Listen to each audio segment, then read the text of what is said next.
Bonjour à toutes et à tous, et on se retrouve pour une vidéo un petit peu spéciale, puisque aujourd'hui je vais vous présenter un petit documentaire sur les différents types de nuages, leur évolution, leur constitution.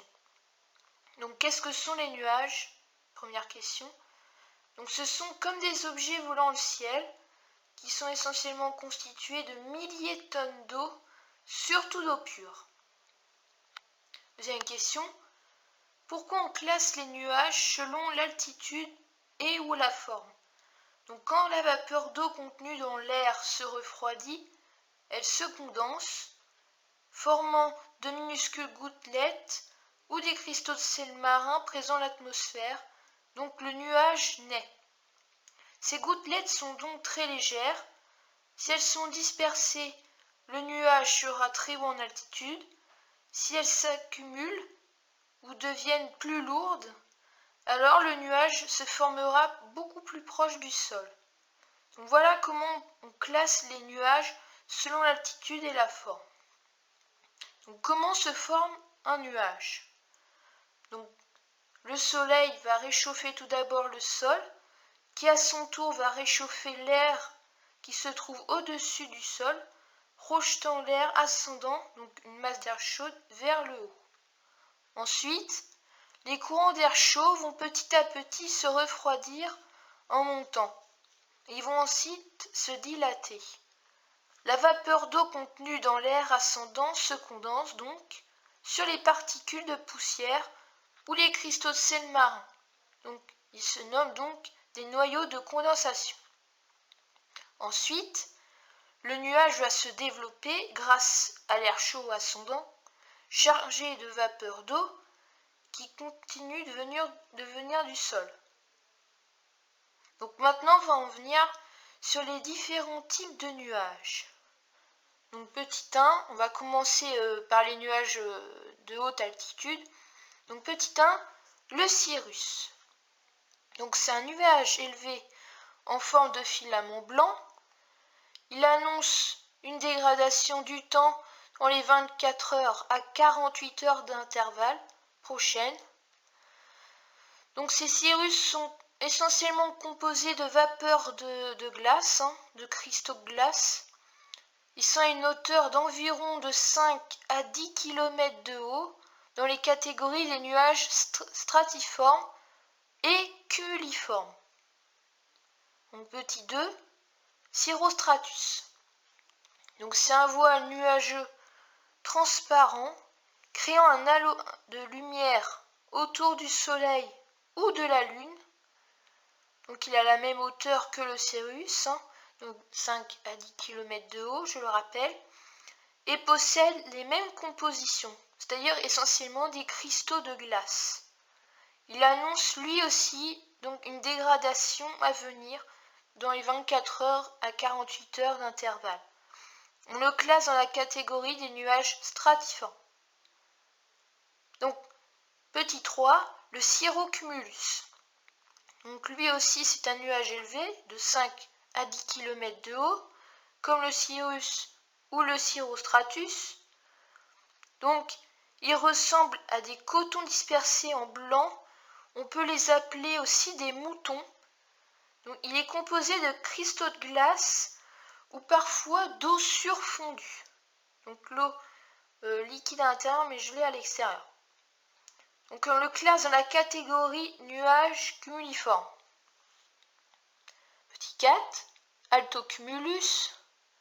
Donc c'est une couche de nuages blancs ou gris d'aspect ondulé ou de rouleau. Donc quant à lui, il a une hauteur de 2 à 6 km de haut à peu près. Donc il est constitué de cristaux de glace lui aussi ou de gouttes d'eau. Donc il est annonciateur d'orage. On peut le classer dans la catégorie nuages cumuliformes. Nous en venons maintenant à l'altostratus. Donc c'est une couche nuageuse qui laisse apparaître le soleil comme derrière un verre dépoli. Il se compose essentiellement de cristaux de glace ou de gouttelettes d'eau. Ils sont à une altitude d'environ 2 à 6 km de haut, comme l'altocumulus. et on les classifie dans la catégorie nuages stratiformes. Petit 6, le cumulonimbus. Donc lui, c'est un nuage dense, puissant, s'élevant comme une forme de montagne. Donc il donne de la pluie, du grésil, de la grêle, voire de la neige, et bien entendu, il peut donner des éclairs. Il se situe à une altitude entre 5 et 15 km de haut, voire des fois un peu plus, dans les latitudes tempérées, plutôt même tropicales, on peut s'élever à 17 km, grand maximum. Donc, le cumulonimbus est composé de gouttelettes d'eau, de cristaux de glace et d'eau surfondue. Donc, il annonce une forte averse ou un orage et on le classifie dans les nuages cumuliformes. Petit 7, le stratocumulus. Donc lui, c'est une couche de nuages gris ou blanchâtres. Il est constitué de gouttes d'eau, de cristaux de glace. Il se situe entre 1 et 2 km de haut. Il annonce un temps variable entre le beau et le mauvais, en classifiant la catégorie nuages cumuliformes. Donc on en vient en nimbostratus, petit 8. Donc c'est un nuage gris d'aspect flou, donnant des pluies régulières ou de la neige s'il fait froid en hiver. Donc il se compose de gouttelettes d'eau, voire de cristaux de glace. Il a une altitude d'environ 2 km de haut. On le classifie dans la catégorie nuages stratiformes. Petit 9, les stratus.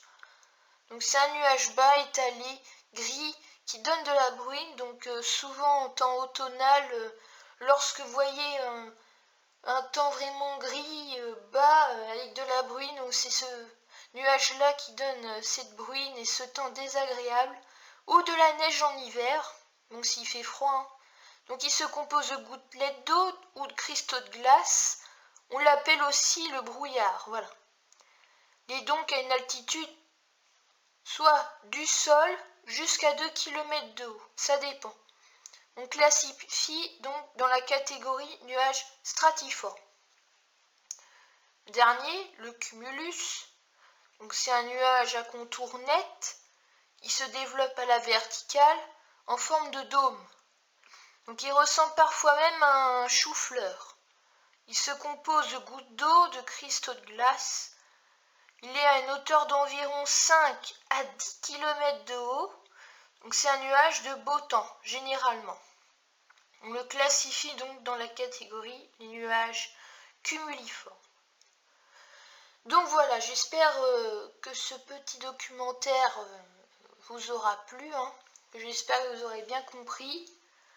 En tout cas, donc voilà, on se retrouve pour de prochaines vidéos sur les phénomènes climatiques ou d'autres vidéos, par exemple, voilà, sur des explications.